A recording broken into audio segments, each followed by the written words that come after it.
Dios les bendiga nuevamente. Damos gracias una vez más al Señor por permitirnos estar aquí, ¿verdad? Gloria a Dios. Una de las cosas importantes que el Señor nos ha permitido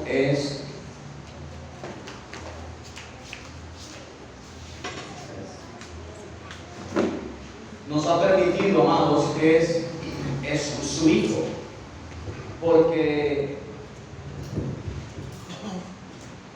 en algún momento el Señor estableció la ley para que los hombres de alguna manera comenzaran a mirar lo que es la gravedad de cuando le faltamos al Señor, y también para que aprendiéramos cómo es que les agrada la vivencia de la creación que Él ha hecho, ¿verdad? Miramos que una ley es pesada con la persona que está acostumbrada a, ¿cómo le digo? O sea, pesa si eso es lo que me gusta a mí, ¿verdad? Hay gente que si sube el azúcar, pues dice, pues a mí la verdad no me importa porque yo no consumo azúcar. Eso es una forma de pensar, ¿no? Sube la gasolina por los carros que tengo yo, ¿verdad? Entonces, por esa forma comienza como a decir, a mí no me importa si sube la gasolina o no sube, yo igual no tengo carro. Bueno, no tiene carro, pero sí consume los alimentos que no te los traen. No los traen desde el centro del país, los traen aquí al hombro, ¿verdad que no? Porque si los trajeran al hombro fueran más caros todavía. Entonces, hablando aquí, hay cosas que nos decimos que no nos afectan, pero realmente hay una globalización de todas las cosas, y eso hace que a cada uno, si usted no está en el gremio de ¿qué le digo yo? De la minería, si no está en el gremio si le suben los problemas a ellos, de seguro que también subirán para todo el mundo, porque todo está globalizado, ¿verdad? Ok, pero resulta de que una ley pesa mucho para nosotros cuando nos toca directamente, ¿cierto? De repente el Señor dice, no robarás. Entonces usted puede decir, a mí no me... Bueno, la verdad pues no estoy acostumbrado a robar, y bueno, podríamos decir, esa ley no es pesada para mí. Pero en la ley del Señor pasa algo que no pasa aquí en la justicia natural. Y el problema es este, que en la ley que el Señor estableció por uno solo, ¿qué pasa? Por uno solo al cual le falte, ¿qué pasa? Se hace culpable ¿de qué? De toda la ley. Así que mediante la ley nadie pudo ser justificado. ¿Por qué? Porque usted podría tener el cumplimiento, lo dudo un poco, pero podría tener el cumplimiento del 90% o 99%, y el uno, con ese uno se hacía culpable de toda la ley. Miremos al justo Job, perfecto, recto, temeroso de Dios y apartado del mal. ¿Cómo le fue cuando se paró delante del Señor? Cuando el Señor dijo, ok, vas a contender conmigo, entonces párate que te voy a hablar unas cositas. Y comenzó a hablar. ¿Cuáles eran los argumentos de Job delante del Señor? ¿Qué hizo Job delante del Señor? Cuando el Señor le dijo, ok, vas a hablar, entonces bueno, dime, ¿dónde estabas tú? ¿Quién me dio consejos a mí cómo iba a hacer toda esta cuestión? Dime quién me aconsejó a mí para esto. Dime esto, dime donde yo le dije al mar hasta aquí vas a llegar. Dime quién. ¿Y qué hizo el gran Job, perfecto, recto, temeroso de Dios y apartado del mal? ¿Cuál fue la expresión final de Job? De oídas te había oído, pero ahora mis ojos te ven. El asunto es que cuando Job se da cuenta que por más justicia que tuviera, no le alcanzaba para calificar delante de Dios. De manera que los 4 títulos no se los ganó Job, los 4 títulos se los estaba regalando ¿quién? El Señor. Como la gracia que usted y yo hemos tenido, todos los que estamos aquí hemos sido justificados por nuestra manera de vivir. Entonces, ¿gracia de quién? De nuestro Señor Jesucristo, ¿verdad? Entonces, amados, cuando los israelitas, cuando los judíos, el Señor Jesucristo viene y comienza su ministerio, pasa que ellos tenían el conocimiento de todo esto que hemos estado hablando, ¿verdad? De la ley. En el momento en que ellos vieran, ellos tenían que haberlo reconocido. Y al reconocerlo, tenían que darse cuenta de su condición. Mire que el Señor Jesús se presenta delante de ellos y ellos le dicen, bueno, yo vengo a libertarlos. ¿A qué? Si yo soy el vengo de que es el Mesías perfecto, ¿dónde está su armadura? ¿Dónde está su espada? ¿Cuándo va a liberar esta nación? ¿Qué es lo que es? Ellos no estaban esperando un Mesías que viniera a libertar sus mentes o a libertarlos espiritualmente o alguna cosa por el estilo. Lo que ellos estaban esperando era la libertad de ¿qué? Del dominio romano. Y no solo eso, sino que ellos pudiesen ser una potencia mundial, que ellos iban a ser la potencia final de todo este planeta. Es decir, que cuando ellos interpretaban Daniel que iba a traer la justicia perdurable, allí ellos estaban pensando de que su condición de estar subyugados se había acabado con la llegada del Mesías, y entonces ellos no estaban esperando una persona que viniera a enseñarle cosas tan triviales para ellos.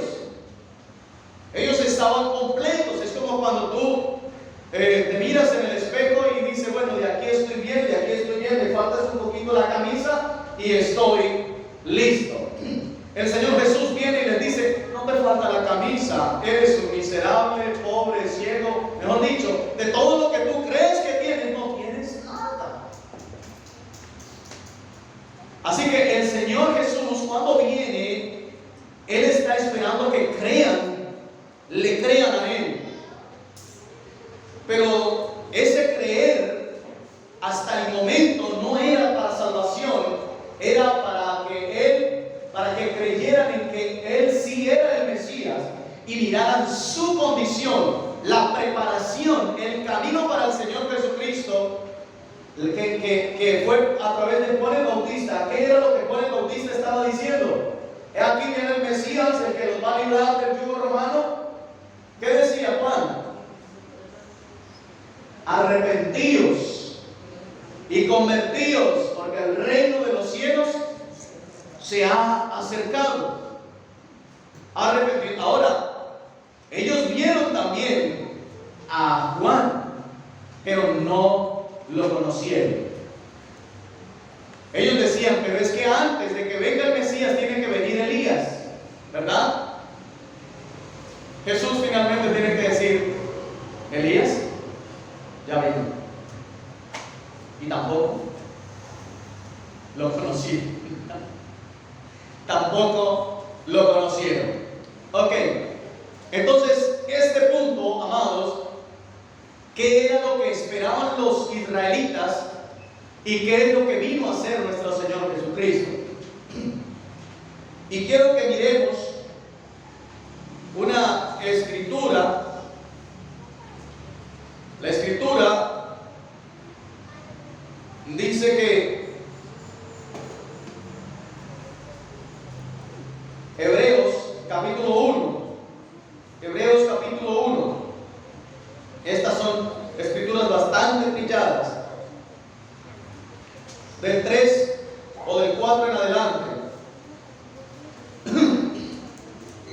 Dice así: hecho tanto superior a los ángeles, estamos hablando del Señor Jesucristo, cuanto heredó más excelente nombre que ellos. Porque ¿a cuál de los ángeles dijo Dios jamás: mi hijo eres tú, yo te he engendrado hoy? Y otra vez, yo seré a él padre y él me será a mí hijo. Y cuando introduce al primogénito en el mundo, dice: adórenle todos los ángeles de Dios. Ciertamente de los ángeles dice: el que hace a sus ángeles espíritus y a sus ministros llama de fuego. Mas del Hijo dice: tu trono, oh Dios, por el siglo del siglo. Cetro de equidad es el cetro de tu reino. Has amado la justicia y aborrecido la maldad, por lo cual te ungió Dios, el Dios tuyo, con óleo de alegría más que a tus compañeros. Y tú, oh Señor, en el principio fundaste la tierra, y los cielos son obra de tus manos. Ellos perecerán, mas tú permanecerás. Ok, nuestro Señor Jesucristo, en el momento de comenzar a hacer su obra aquí, dice: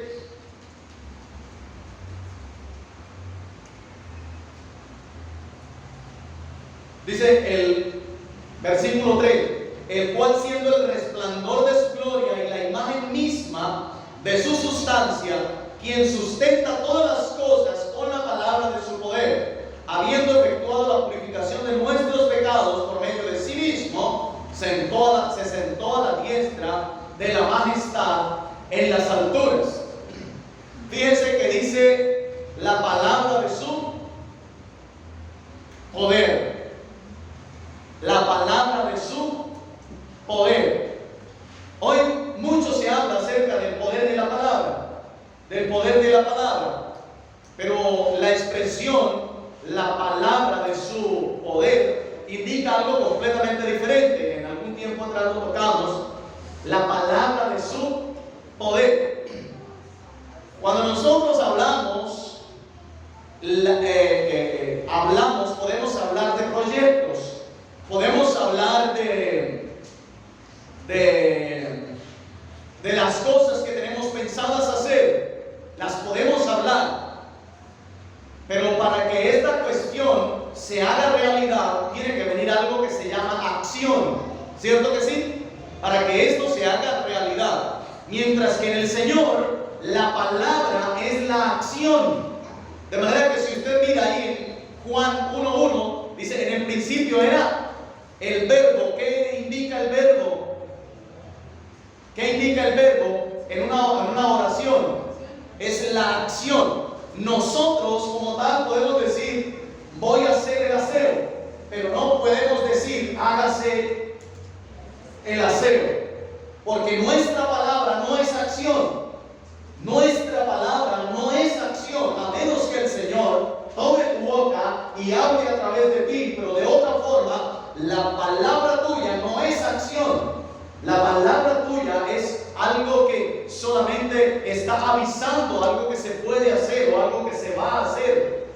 Mientras que en el Señor la palabra es la acción. Por eso el Señor Jesucristo es la acción de Dios. Él dice: en el principio era la palabra, y la palabra era con Dios, y la palabra era Dios mismo.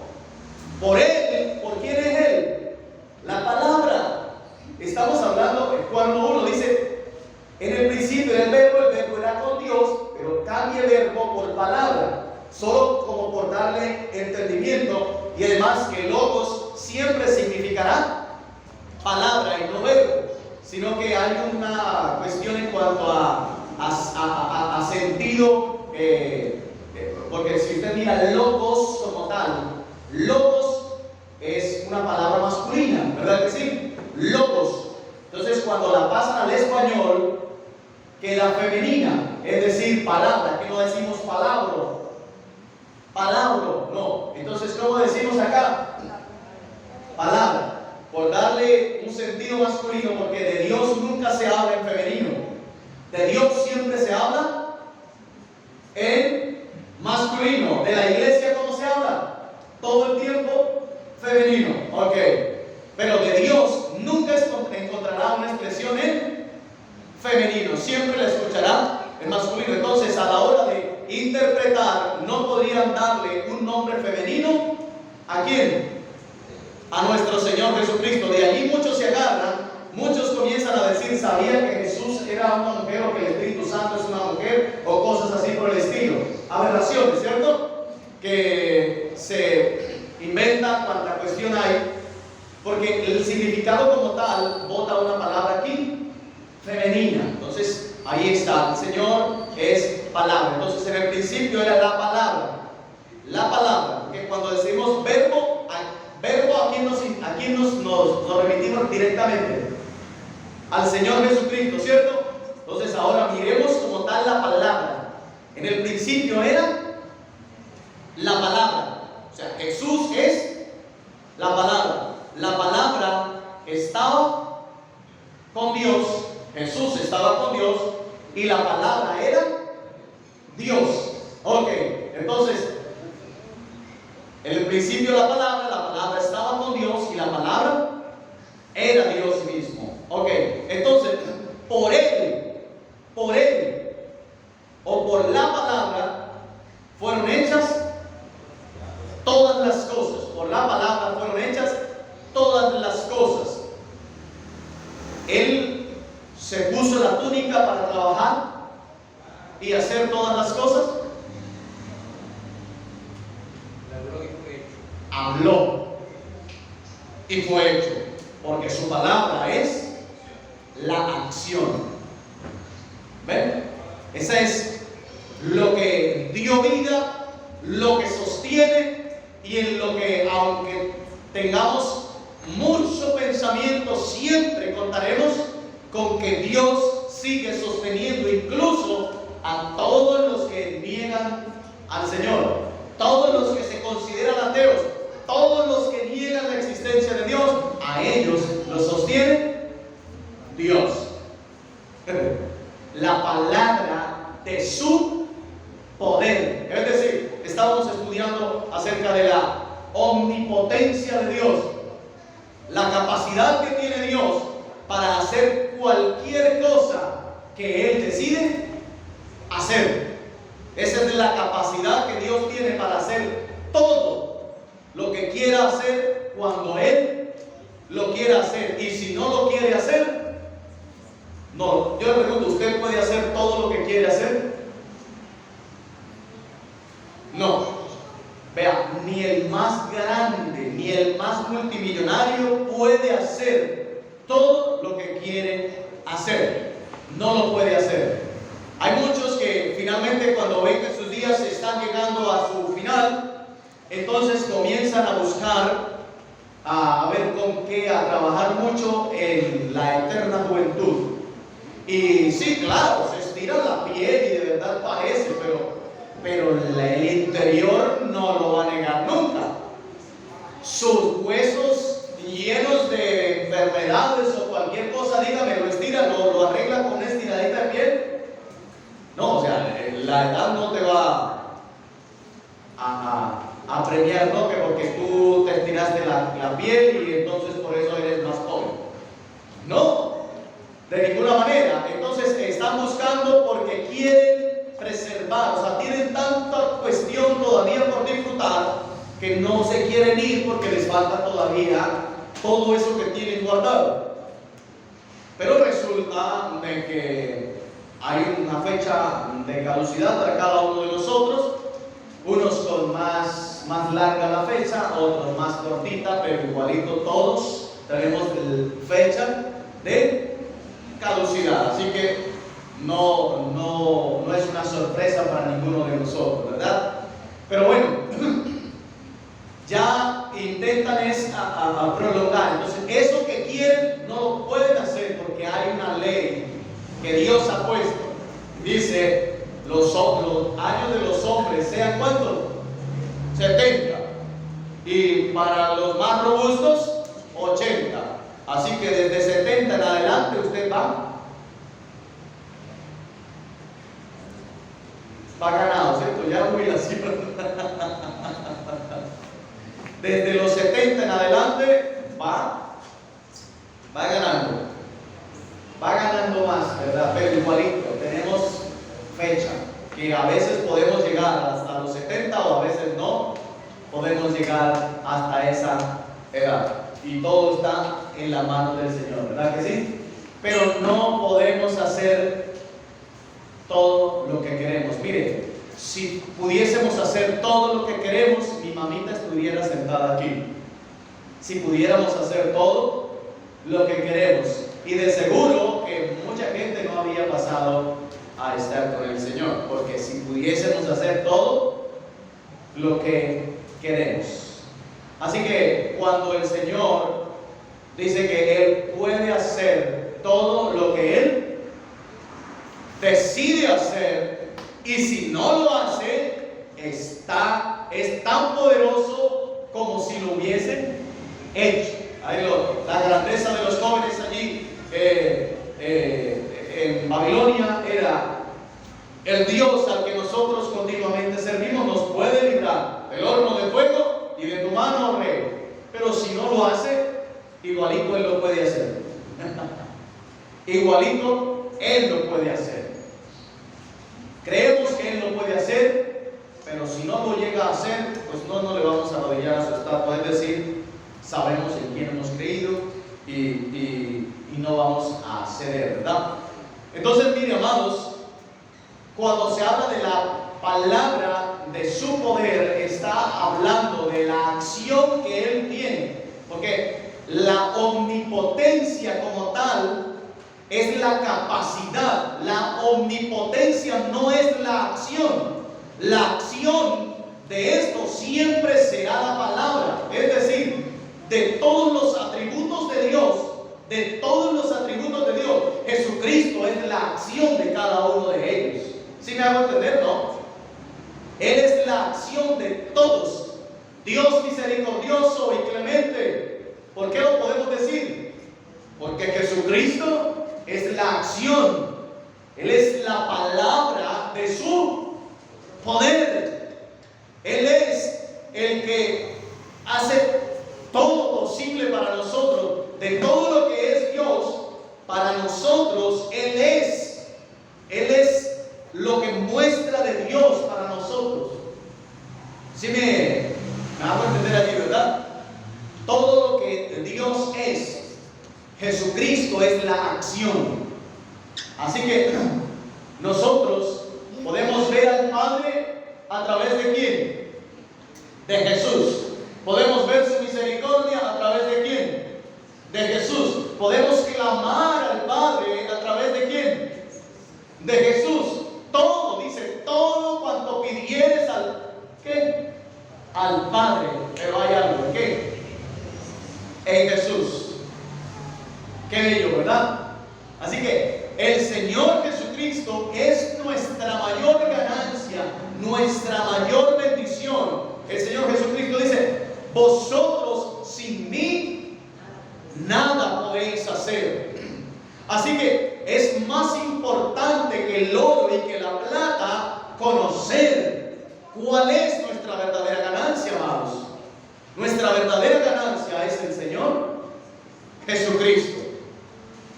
Me apasiona cuando comienzo a estudiar un poco sobre Él. Dice que cuando el Señor está antes de comenzar todo este proyecto humano, el Padre está, o mejor dicho, el Hijo está en el Padre. Es Hijo desde la eternidad. No es el concepto de hijo que nosotros tenemos. No es la idea de hijo que nosotros tenemos, ni la idea de engendrar como podríamos verlo. Dice que cuando introduce ¿a quién? Cuando introduce Dios a su primogénito, ¿cuándo lo introduce al mundo? Podríamos decir nosotros, antes de la fundación. Esto es una forma de entenderlo, ¿cierto? Otra forma de entenderlo cuando Él está ahí en la cuna, el Señor introdujo al primogénito en el mundo. El hermano Jesús Alberto estuvo mencionando algunas cositas y yo estuve estudiando mucho sobre esto. Y resulta de que desde la eternidad el Padre tiene a su Hijo. Pero cuando comienza la creación hay una nueva voluntad. El Padre tiene una voluntad, el Hijo tiene otra voluntad. Cuando Él viene a esta tierra, Él está vestido de una voluntad.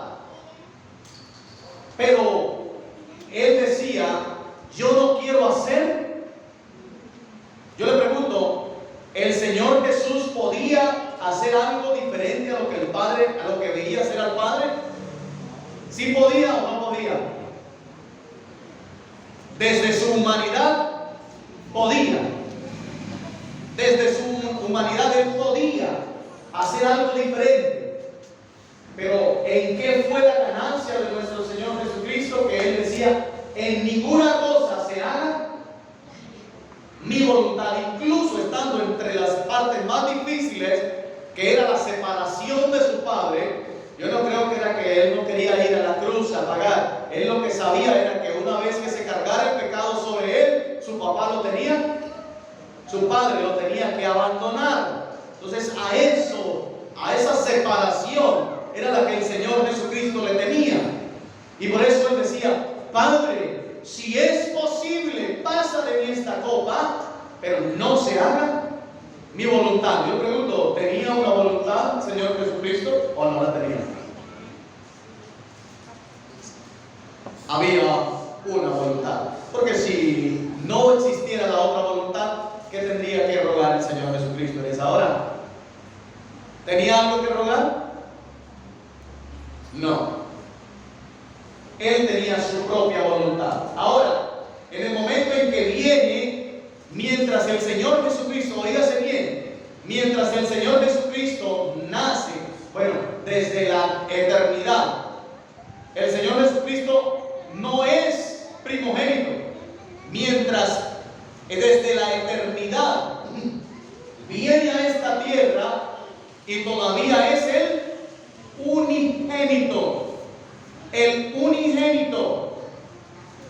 Escuche bien, hasta que el Señor Jesucristo cumple todo su ministerio, muere y resucita, hasta allí se llama como primogénito. Este es el nombre que ha heredado, como lo estamos leyendo acá, que ha heredado por cuanto heredó que mayor nombre, más alto nombre que todos sus compañeros, los ángeles y todos los que con los que él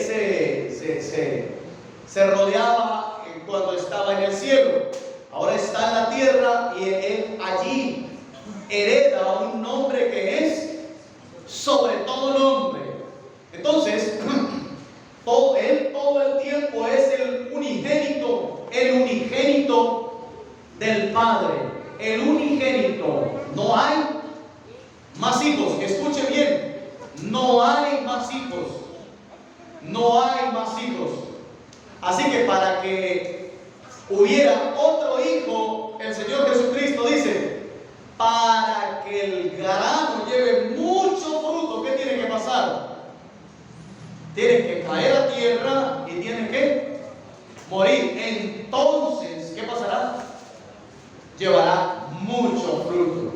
Así que usted y yo, y tanto los que fueron del Señor Jesucristo hacia acá y del Señor Jesucristo hacia atrás, todos somos hijos por la muerte de nuestro Señor Jesucristo. Porque de ahí para atrás nadie fue justificado por la ley. De manera que todos en absoluto, si fuese por sus obras, tendrían una cuenta pendiente.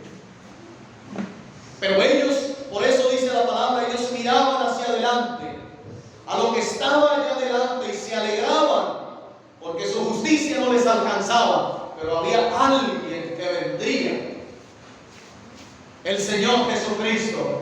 Amén, amados. ¡Qué hermoso! Desde la antigüedad hasta el último día en esta tierra, todos esperamos en nuestro Señor Jesucristo. ¡Qué bendición! Qué hermoso, ¿verdad? Poder estar hablando, e incluso la bendición de siquiera poderlo pensar y alegrarnos con esto. Qué hermoso, de verdad. Nuestro Señor Jesucristo, lo más grande que esta humanidad pudo haber experimentado. Qué hermosura. En Él, desde antes de la fundación del mundo, fuimos escritos dentro de Él para que fuese manifestado a nosotros en el tiempo adecuado. Qué belleza, de verdad. Entonces, ¿cuándo es que Dios dice introduce al primogénito? ¿Cuándo lo introduce? En el momento de la resurrección. Resucita, y cuando vuelve de la resurrección, escuche bien, cuando vuelve de la resurrección no vuelve solo. ¿Con qué viene? Con muchos que bajo qué estaban condenados todos estaban a merced de quién?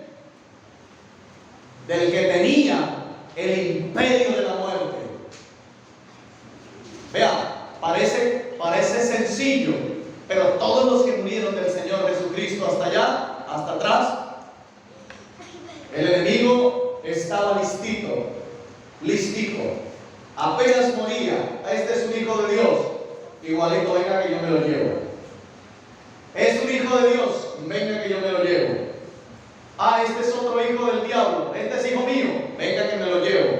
Es decir, el enemigo tenía el poder, tenía las llaves ¿de qué? De la muerte, del Hades. Todo eso estaba bajo la llave ¿de quién? Del enemigo.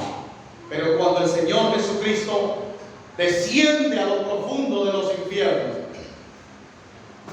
Él no va allá a predicarle a los que no son sus hijos, como muchos creen que el Señor Jesús llegó a predicarle a mucha gente que no, los hijos de Él. ¿Recuerda usted aquella parte donde el Señor dice que Él comenzó a decir de un hombre que murió y tenía mucho dinero, el otro murió y no tenía tampoco, y no tenía nada, pero el uno en vida fue un mendigo, el otro fue un poderoso, y los dos llegaron, de manera que cuando estaban allí, el uno levantó los ojos y vio al otro que estaba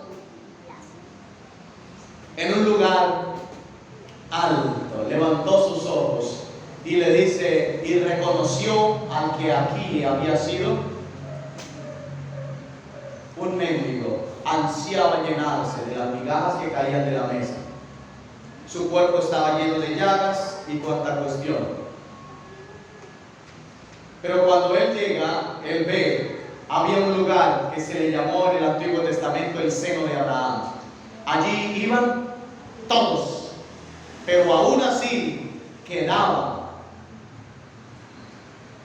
probablemente en el centro de la tierra, donde dice que el Señor Jesucristo estuvo en el corazón de la tierra.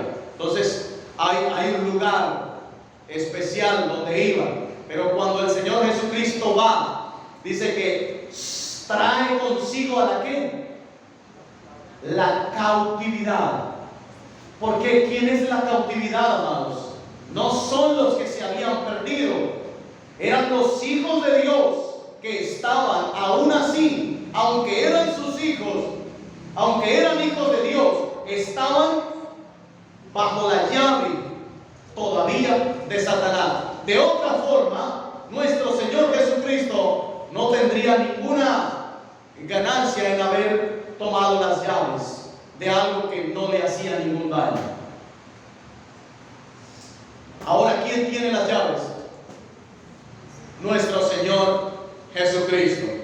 Nuestro Señor Jesucristo. Y usted y yo ya no morimos, sino que morimos, dormimos en nuestro Señor Jesucristo. Amén, amado. Todos aquellos que hemos dormido, dice la palabra. Entonces, amados, nuestro Señor Jesucristo bajó y todos nuestros hermanos presos. ¿Por qué estaban presos? ¿Por qué estaban presos? ¿Por qué estaban presos si eran hijos de Dios? Amados, porque la ley no se puede falsificar. ¿Recuerdan ustedes cómo la hermana Gloria estuvo explicando acerca de la justicia? A mí me quedó muy claro porque a mí sí me hicieron un comparendo, pero el policía no lo pagó, me tocó a mí. A mí sí me hicieron el comparendo. Yo digo, hermana, hubiera dicho antes para ver si el policía se acuerda. Así que la justicia se tiene que cumplir, amados. Ninguna de las cosas que han salido por la boca de Dios se quedará sin cumplimiento. Y una de las cosas claras era: el alma que pecare, esa moriría. Esa moriría. Y el pecado del hombre había hecho separación. Había dicho, la palabra decía: quien cumpla estas cosas, hablando de la ley para acá, ¿qué pasaría? Por ellas viviría. ¿Y cuántos la cumplieron? Entonces, ¿qué pasó?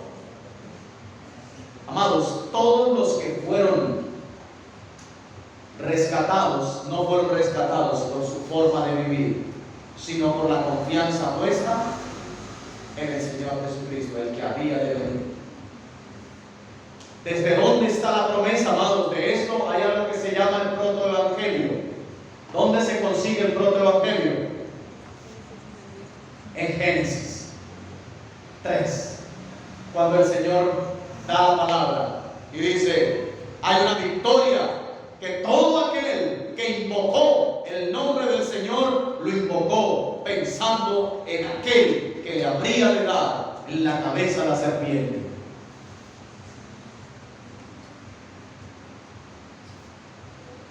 ¿Cuál sería el problema? Si no había nada que dañara la tranquilidad de los seres humanos. No había nada podía dañar la tranquilidad de los seres humanos más que pensar en el día de su muerte.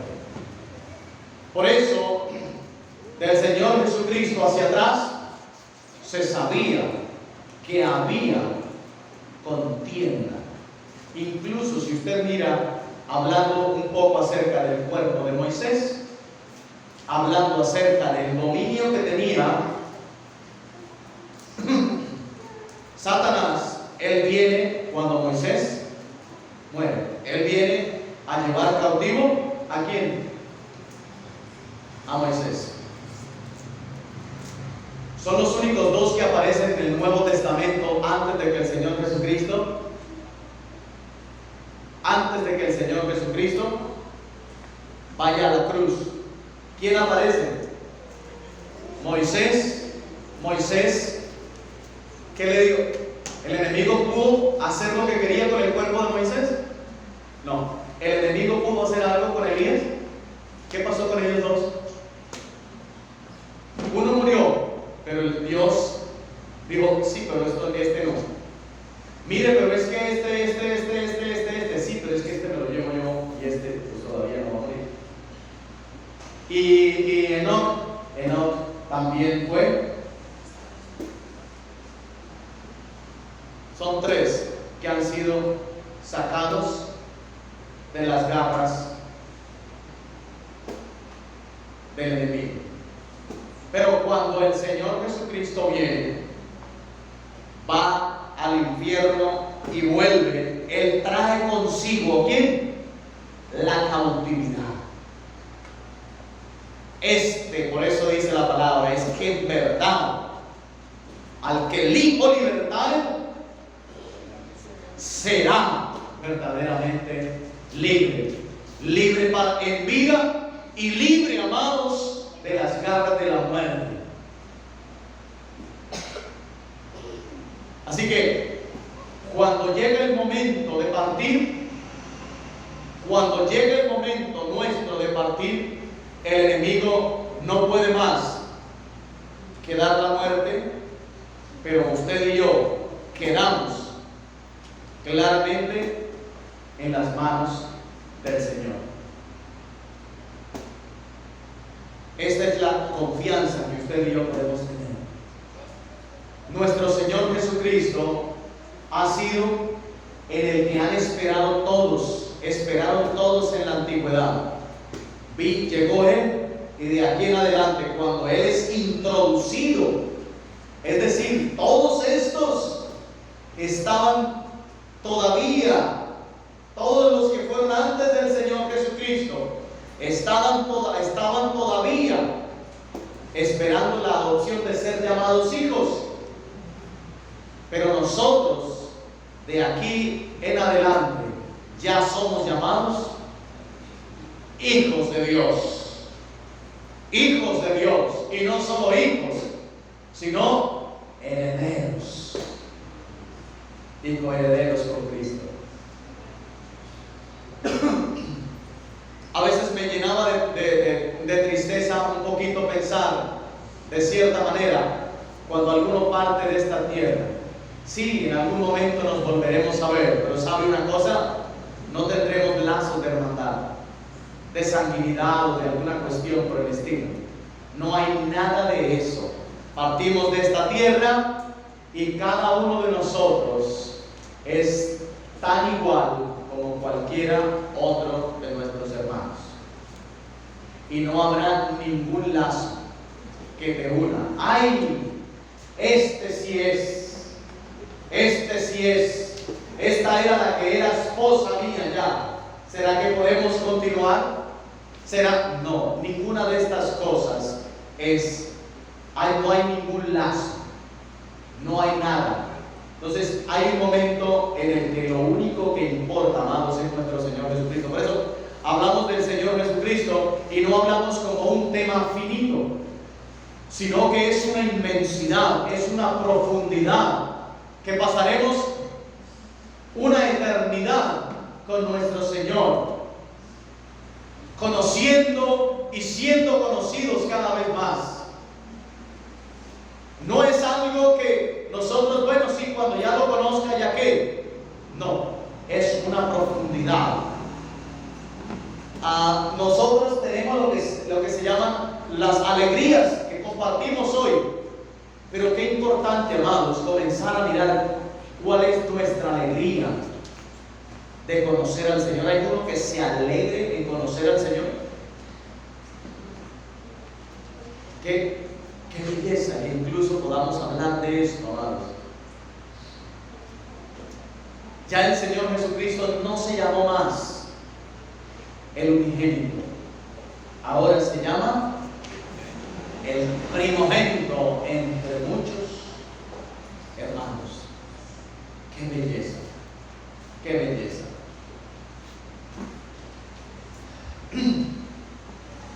Ok, entonces, esta palabra, cuando dice, mi hijo eres tú, yo te he engendrado hoy, y otra vez yo seré a él padre, y él me será mi hijo, esta parte de engendrar, amados, como hijo, él permanece desde la eternidad con el Padre. Pero hay un momento donde se le encomienda una misión que él tiene que llevar a cabo. La misión es encomendada desde antes de fundarse la tierra. Es decir, cuando está el proyecto de la fundación de la tierra, El proyecto está exclusivamente puesto ¿sobre quién? Sobre nuestro Señor Jesucristo. ¿Por qué le digo? Aunque a usted le hayan enseñado que uno es el gobierno del Padre, otro es el gobierno del Hijo y otro es el gobierno del Espíritu Santo, la autoridad sobre esta tierra siempre ha recaído sobre el Señor Jesucristo. Así por el estilo. Cuando todo le fue encomendado a su Hijo, todo le fue dado a su Hijo, todo se le sujetó. ¿Cuándo se le sujetaron todas las cosas al Señor Jesucristo? ¿Cuándo le fueron sujetas todas las cosas? Desde antes de su propia creación le fueron encomendadas al Señor Jesucristo todas las cosas. Así que cuando el Señor Jesucristo recibe la misión, hay algo que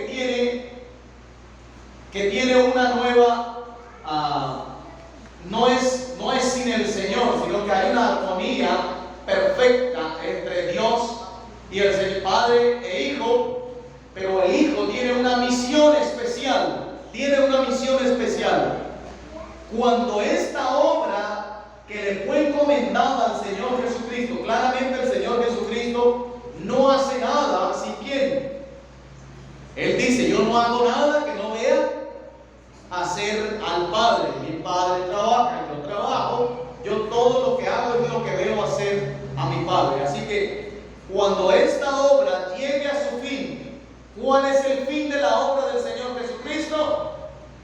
Cuando todo dominio, todo lo que haya en la tierra, en el cielo, debajo de la tierra, todo le sea sujeto al Señor Jesucristo, es decir, no haya nada ni nadie que no reconozca al Señor Jesucristo como el Hijo de Dios.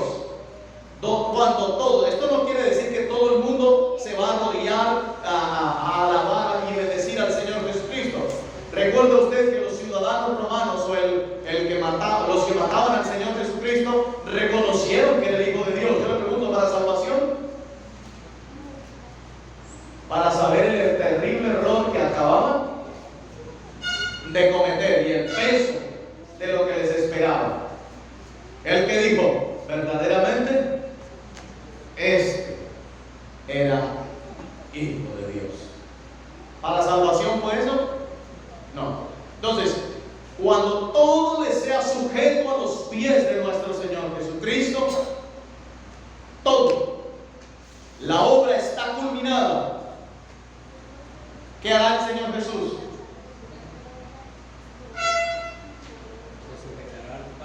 Dice: agarrará todos sus reinos y los entregará al Padre.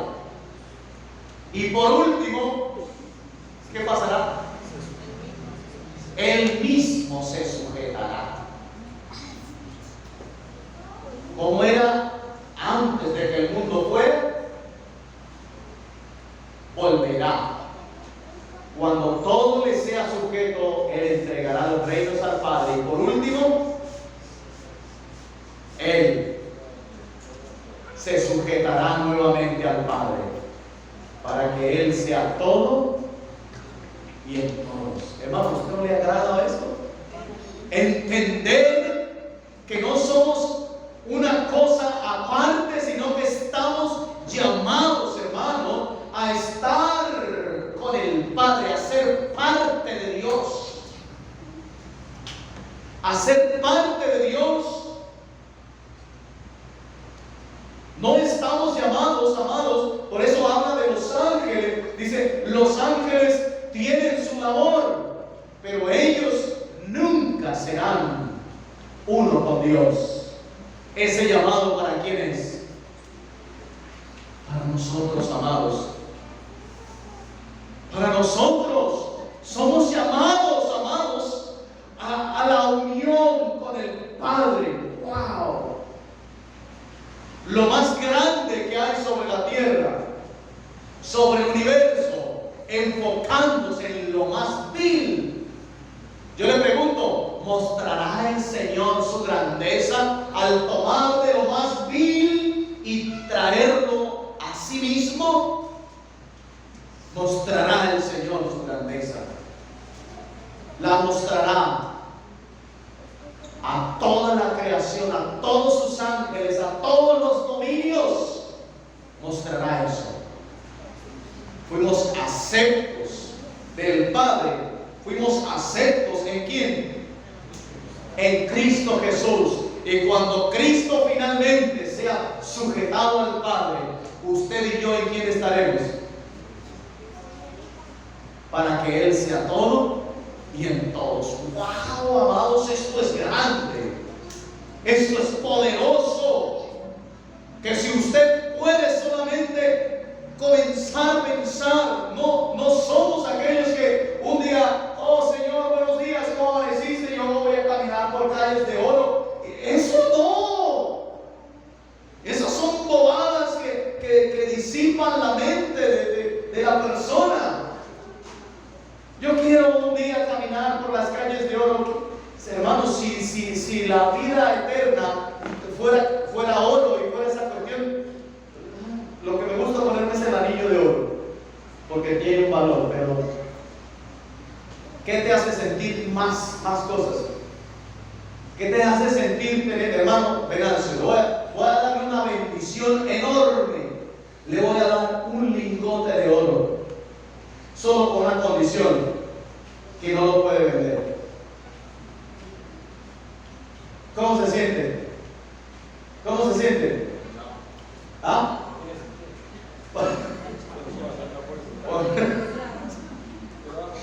No lo puede vender. ¿Qué lo hago? Mejor denme un pedazo de madera que peligro menos. ¿No le parece? Peligro menos. Yo le digo, ¿cuántos van a negociar con las calles de oro? ¿A quién se las van a vender? Entonces, ¿el oro para qué? Amamos. Ajá. Olvidémonos de que usted y yo vamos a estar caminando. Bueno, olvidémonos, no, perdón, no me gusta decirlo así. Pero hay muchas cosas que son representativas, ¿sí? Son representaciones. A mí lo que sí me llama la atención es a encontrarme dentro de mi Señor Jesucristo para un día estar introducido en el Padre. ¿Ah? Nosotros salimos de Él y tenemos que volver a Él. Esto me agrada, amados. Más que pensar que con todos los diezmos que yo he dado, el Señor me está construyendo por allá una vivienda. Hermano, hay tanta bobada en la cabeza de muchos evangélicos que Dios está construyendo una casita para cada uno de nosotros y que este y que lo otro. Están pensando como se vive aquí en la tierra, que usted necesita tener una casita y yo te necesito tener otra casita y el otro otra casita y el otro otra casita. ¿Cómo? Un buen trabajo, imagínense, a construir casas por la eternidad. Déjenme quieto. Y el hermano de carpintero, ahí hacerle puertas y hacerle contracción. En verdad la gente cree que partiendo de lo visible llegaremos a lo invisible, y en lo invisible también nos pondremos a hacer cosas que se hacen aquí en lo visible. Hermano, se van las cosas por las ramas a pretender cosas que no, pero lo que sí realmente me estremece es esto, que podamos encontrarnos en Cristo, para que cuando Él se manifieste, nosotros seremos manifestados con Él en gloria. ¡Wow! ¡Qué hermoso, en verdad! Y cuando Él entregue los dominios al Padre y por último se sujete Él, nosotros estaremos en Cristo. Y Dios será, escuche bien, en todos perdón, será todo en todos. Wow. Yo espero que en verdad su corazón sea iluminado, mi corazón sea iluminado, para que podamos entender a profundidad esta riqueza que hemos tenido del Señor. Muchos están esperando irse con el Señor, pero no pasan tiempo buscándolo. Piensan que allá van a hacer lo mismo que hacían aquí en la tierra. Y no. El Señor Jesucristo fue muy claro cuando vino acá y mostró cómo era que se vivía en el cielo. Incluso muchos le preguntaron, bueno, mira, había una mujer así, así, así y así, y tuvo 7 esposos, legalitos todos, pero era legal, todos legalitos, 7 esposos, y finalmente se murió ella también. En la resurrección, ¿de cuál de todos será esposa? Imagínense el problemita que quería meter al Señor. ¿Qué dijo el Señor Jesús? Ignorando las Escrituras. En la resurrección, ¿qué? Y si usted no va a tener esposa, ¿para qué necesita casa?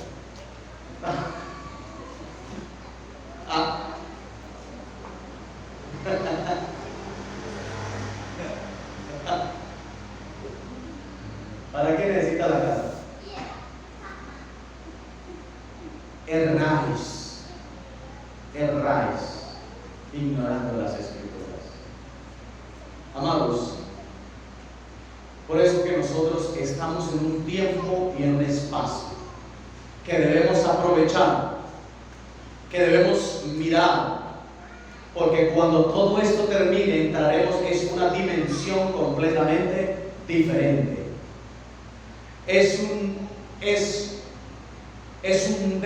No es un depender, porque depender es como si no tuviésemos otra opción, sino es una completación. No sé cómo explicar la palabra. Cuando estamos aquí y decimos, mi hijo depende de mí, pues porque no tiene otra opción. Pero nosotros no es que vayamos a estar allá a depender de Dios, sino que Él es todo y en todos. O sea, es una plenitud, es una cuestión que hasta el momento no la logramos comprender, pero sabemos que es una realidad y sabemos que la esperanza a la que hemos sido llamados no nos dejará avergonzados. Amén, amados. Yo le pregunto, una persona que no comprenda estas cosas, ¿cómo le llamará a usted? Cuando usted escuche hablar de todas estas cosas, ¿qué dice? Está loco. Estuvimos hace unos días con la hermana Noema por allí predicándole a un señor hace un tiempito, y el señor ya estaba que se iba, no sé si ya se fue. El que quedaba así bajandito, San Juanito, ¿ya se fue? ¿Sí?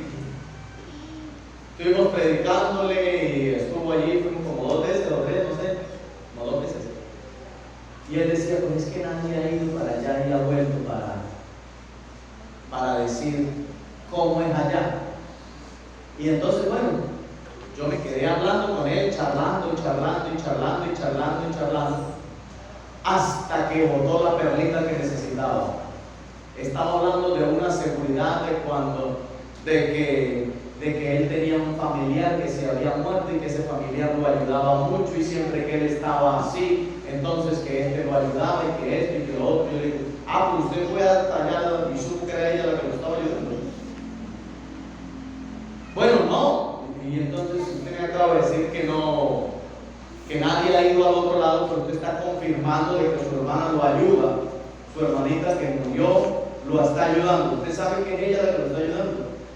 No. Y entonces, si usted puede creer en cosas tan triviales, en cosas que no han podido comprobar, yo le puedo hablar de la palabra y comenzamos a hablarle, y finalmente digo al Señor, pues pues si no quiere puede orar por mí.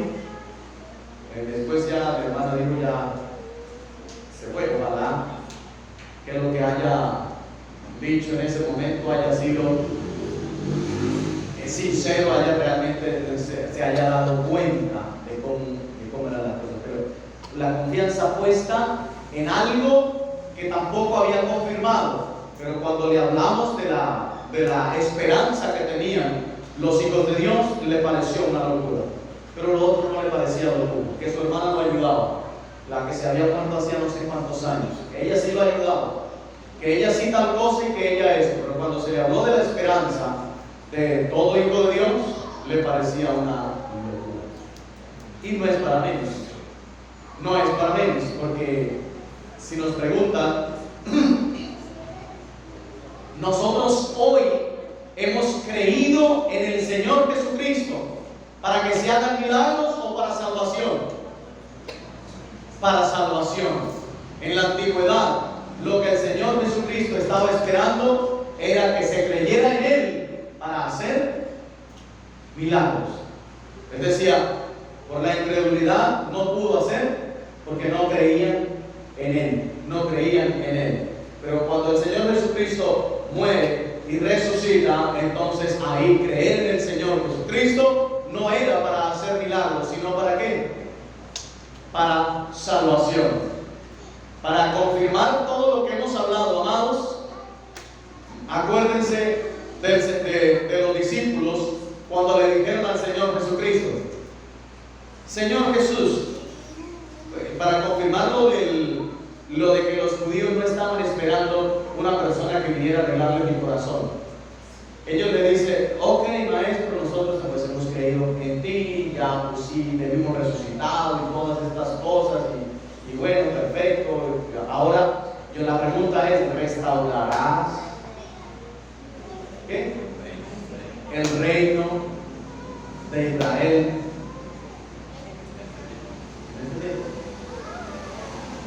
Y el Señor como que queda como estupefacto con esta cuestión.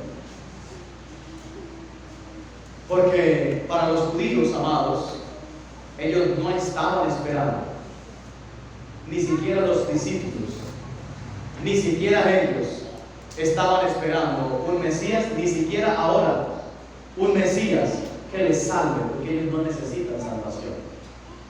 No es que no la necesiten, no es que no la necesiten, pero ellos no están buscando salvación. Ellos necesitan es alguien que les permita gobernar y ser una potencia. Eso es lo que por ahora están buscando. Que finalmente Dios volverá a tener que ver con el Israel natural, lo volverá a tener.